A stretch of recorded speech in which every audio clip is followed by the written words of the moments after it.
Banten merupakan wilayah kekuasaan dari Kerajaan Sunda atau Pajajaran pada abad ke-17.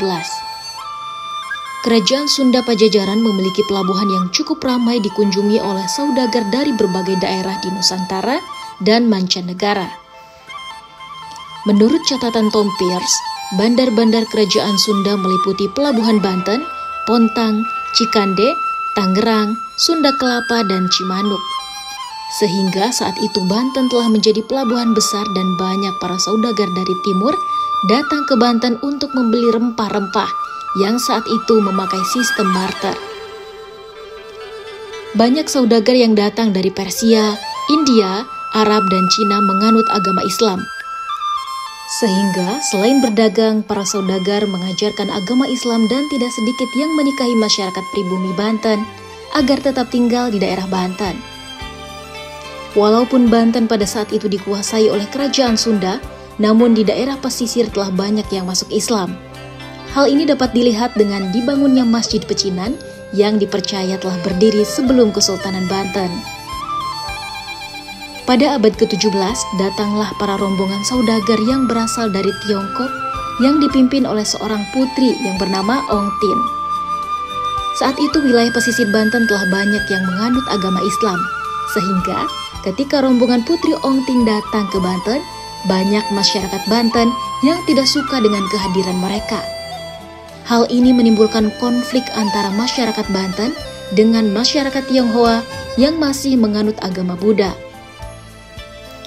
Kisah menarik di balik sejarah Vihara Avalokitesvara yang kini menjadi simbol kerukunan antar umat beragama di Banten, yaitu kisah percintaan Putri Ong Tinyo, Putri Kaisar Honggi dari Tiongkok dengan Syarif Hidayatullah, salah seorang wali Allah yang dikenal dengan sebutan Sunan Gunung Jati, Cirebon. Memang keberadaan etnis Tionghoa di Banten tak lepas dari kemajuan perdagangan di Kesultanan Banten kala itu, dengan pelabuhan Karangantu yang cukup terkenal. Kondisi ini membuat menarik minat para saudagar dari berbagai negara, seperti Tionghoa, Arab, dan Eropa untuk datang ke Banten. Salah satunya adalah Putri Ong Tin, Putri Kaisar Honggi dari dinasti Ming Tiongkok. Putri Ong Tin bersama anak buah kapalnya memutuskan untuk bermalam di Pamarican, Kecamatan Kasemen, Kota Serang. Karena saat itu daerah Pamarican banyak menghasilkan rempah-rempah. Alasan Putri Ong Tin bermalam di Pamarican karena persediaan di kapalnya semakin menipis. Tidak cukup bekal untuk melanjutkan perjalanan dari Tiongkok menuju Surabaya. Setelah beberapa hari menginap, siapa sangka bila ternyata sang putri betah di Pamarican, hingga sang putri memutuskan untuk tinggal dan menetap di desa ini. Namun, kedatangan Putri Ong Tin membuat warga sekitar Pamarican resah. Mereka merasa terganggu dengan keberadaan sang putri yang mereka anggap sebagai ancaman dan dapat merusak tradisi dan kepercayaan masyarakat sekitar Pamarican. Terlebih ketika Putri Ong Tin membangun vihara yang pada awalnya berada di bekas kantor bea yang digunakan untuk sembahyang warga Tionghoa. Masyarakat di Banten kala itu sempat ingin mengusir warga Tionghoa karena dikhawatirkan bakal merusak keimanan masyarakat Islam di Banten.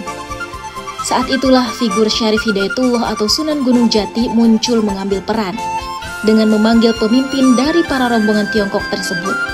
Akhirnya, Putri Ong Tin memenuhi panggilan Sunan Gunung Jati. Pada saat itu Sunan Gunung Jati yang melihat langsung kecantikan Putri Ong Tin mulai jatuh hati. Setelah kejadian itu, Sunan Gunung Jati menawarkan kepada Putri Ong Tin dan rombongannya untuk memeluk Islam tanpa paksaan. Dan salah seorang pengawal Sunan Gunung Jati menyarankan agar Putri Ong Tin menjadi mu'alaf dan menikah dengan Sunan Gunung Jati. Sebetulnya pertemuan itu sempat membuat Putri Ong Tin galau. Apakah akan menerima tawaran Sunan Gunung Jati untuk memeluk agama Islam dan menikah dengannya atau tidak? Ternyata, diam-diam Putri Ong Tin pun menaruh hati pada Sunan Gunung Jati. Hingga pada suatu hari, Putri Ong Tin dan rombongannya memutuskan untuk memeluk Islam pada tahun 1478.